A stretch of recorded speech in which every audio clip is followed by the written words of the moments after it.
இயேசு கிறிஸ்துவின் இனிய நாமத்தில் உங்களுக்கு என் வாழ்த்துக்களை தெரிவித்துக் கொள்கிறேன். ஒரு வார்த்தை சொன்னால் போதுமே சேனலின் 66வது செய்திக்கு உங்களை வரவேற்கிறேன். பிரியமானவர்களே, ஒவ்வொரு கிறிஸ்தவனும் கண்டிப்பாக தெரிந்து கொள்ள வேண்டிய மிக முக்கியமான ஆவிக்குரிய காரியங்களை இந்த யூடியூப் சேனலில் பார்த்து கொண்டிருக்கிறோம். அவற்றில் ஒன்றுதான் நசரேயன் மற்றும் நசரேய விரதம். இந்த செய்தியின் மூலம் அதை பற்றி சுருக்கமாக பார்ப்போம். மனித வீழ்ச்சிக்கு பின்பு காலங்கள் கழிந்து ஆபிரகாம் தேவனால் தேர்ந்தெடுக்கப்படுகிறார். ஆபிரகாமிலிருந்து இஸ்ரேல் சந்ததி வருகிறது. அவர்களில் ஆசாரிய ராஜ்யத்தை தேவன் கொண்டு வர விரும்பினார். ஆனால் இஸ்ரேலர்களின் தோல்வியால் லேவி கோத்திரத்தை தேவன் ஆசாரிய ஊழியத்திற்காக தேர்ந்தெடுத்தார். அவர்களில் ஆரோன் கோத்திரம் மாத்திரமே ஆசாரியர்களாகும்படி தேர்ந்தெடுக்கப்பட்டார்கள்.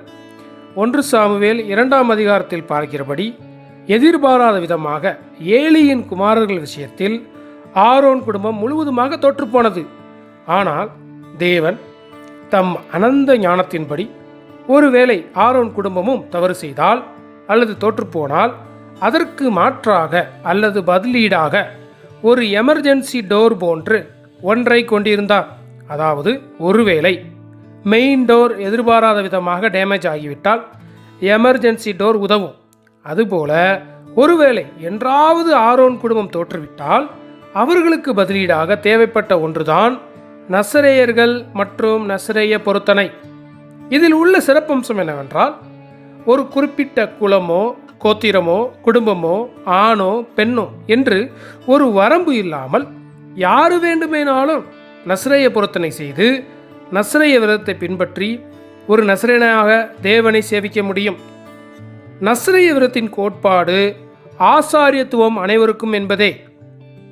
மேலும் நசரேய விரதத்தின் கோட்பாடு என்பது தானே முன் வந்து அர்ப்பணிப்பதாகும். தேவனால் நியமிக்கப்பட வேண்டும் மற்றும் வேறு எந்த ரூல்ஸ் அண்ட் ரெகுலேஷன் இல்லாமல் ஒருவருடைய சொந்த தனிப்பட்ட அர்ப்பணிப்பின் மூலம் அவர் நசரேயராக மாறுகிறார். சாமுவேல் காரியத்தில் இதை பார்க்க முடியும். சாமுவேல் ஆரோன் குடும்பத்தை சேர்ந்தவர் அல்ல, மாறாக எப்பிராயிம் குடும்பத்தை சேர்ந்தவர். மேலும் என்னாகும் 6ஆம் அதிகாரத்தில் உள்ள சப்ளிமெண்ட் ஒரு எமர்ஜென்சி டோர் வழியில் சாமுவேல் ஆசாரியராகிறார் என்று நாம் பார்க்கிறோம். இன்று அசாதாரண சூழ்நிலையில் ஒருவன் கிறிஸ்துவனாகவே பிறந்திருந்தாலும் அவனிடம் ஒரு ஆசாரிய செயல்பாடுகளை பார்க்க முடியவில்லை. எனவே பிரியமானவர்களே, நாம் நம்மை அர்ப்பணித்து உண்மையான நசரேயர்களாக வாழ வேண்டும். இப்பொழுது நசரேய அர்ப்பணிப்பை பார்ப்போம். என்னாகும் 6ஆம் அதிகாரம் 2 முதல் 4 வசனங்கள். நீ இஸ்ரேல் புத்திரரோட சொல்ல வேண்டியது என்னவென்றால், புருஷனாயிலும் ஸ்திரீயாயிலும் கர்த்தருக்கென்று விரதம் பண்ணிக்கொண்டவர்களாக இருக்கும்படி நசரேய விரதம் ஆகிய ஒரு விசேஷித்த பொருத்தனையை பண்ணினால் அப்படிப்பட்டவன் திராட்சரசத்தையும் மதுபானத்தையும் விளக்க கடவன். அவன் திராட்சரசத்தின் காடியையும் மற்ற மதுபானத்தின் காடியையும் திராட்சரசத்தினால் செய்த எவ்விதமான பானத்தையும் குடியாமலும் திராட்சை பழங்களையாவது திராட்சை வற்றங்களையாவது புசியாமலும் தான் நசரேனாயிருக்கும் நாளெல்லாம் திராட்சை செடி விதை முதல் தோல் வரையிலுள்ளவைகளால் செய்யப்பட்ட யாதொன்றையும் புசியாமலும் இருக்க கடவன். முதலாவது, ஒரு நசரேயன் என்பவர் உலகத்தின் சந்தோஷத்தில் இருந்து பிரித்தெடுக்கப்பட வேண்டும். அதாவது ஒரு நசரேயன் திராட்சை சாறை குடிக்கவோ அதன் தோலையோ கொட்டையோ சாப்பிடவோ கூடாது. இது உலக சந்தோஷத்தை குறிக்கிறது. எந்த உலக பொழுதுபோக்கோ சிற்றின்பமோ நம்ம இன்பமாக சந்தோஷமாக இல்லாமல் அவற்றிலிருந்து முற்றிலும் பிரித்தெடுக்கப்பட வேண்டும். அதுவே ஒரு உண்மையான நசரேய ஆசாரித்துவமாகும். ஒருவேளை நீங்கள் கேட்கலாம், வேறு எதெல்லாம் உலக இன்பமாகும் என்றால், அதற்கு பதில் உங்களுக்கு தெரியும். ஆம், இது முழுக்க முழுக்க உங்களுக்கும் தேவனுக்கும் உள்ள உறவின்படியான நீங்களே முன்வந்து அர்ப்பணித்து அதன் விளைவாக உலக காரியங்களில் இருந்து உங்களுடைய ஈடுபாடுகளை முற்றிலும் தவிர்ப்பதாகும். நசரேய அர்ப்பணிப்பின் 2வது காரியம், தலைமுடியை வெட்டக்கூடாது, மாறாக வளர்க்க வேண்டும். என்னாகும் 6:5.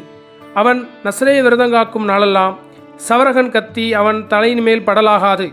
அவன் கர்த்தருக்கென்று விரதங்காக்கும் காலம் நிறைவேறுமளவும் பரிசுத்தமாயிருந்து தன் தலைமயிரை வளரவிடக் கடவன். ஒரு நசரேயன் முடியை வளர்க்க வேண்டும் என்று சொல்லுகிறது. மறுபக்கத்தில் தலைமுடியை நீளமாக வளர்ப்பது ஒருவனுக்கு கனவீனம், அதாவது அவமானம் என்று வேதம் சொல்லுகிறது.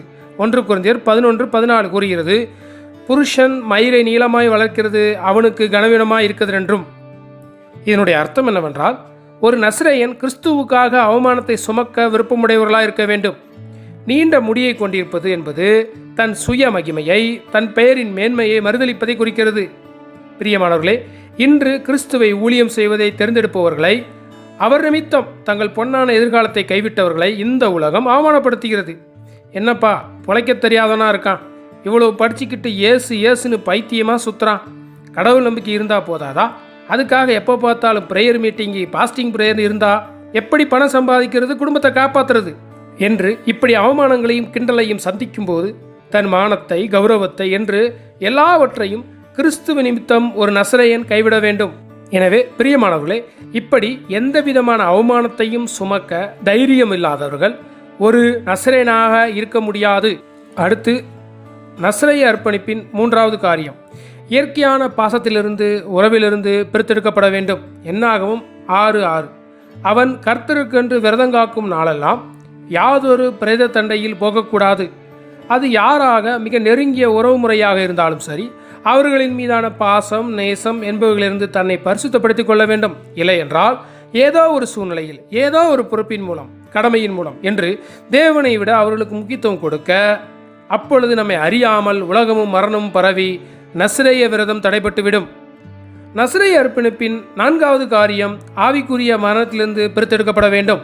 என்னாகவும் 6:7 அவன் தன் தேவனுக்கென்று செய்த நசரேய விரதம் அவன் தலைமையில் இருக்கிறபடியால் மரணமடைந்த தன் தகப்பனாலாகிலும், தாயினாலாகிலும், சகோதரனாகிலும், சகோதரியினாலாகிலும் தன்னை தீட்டுப்படுத்தலாகாது.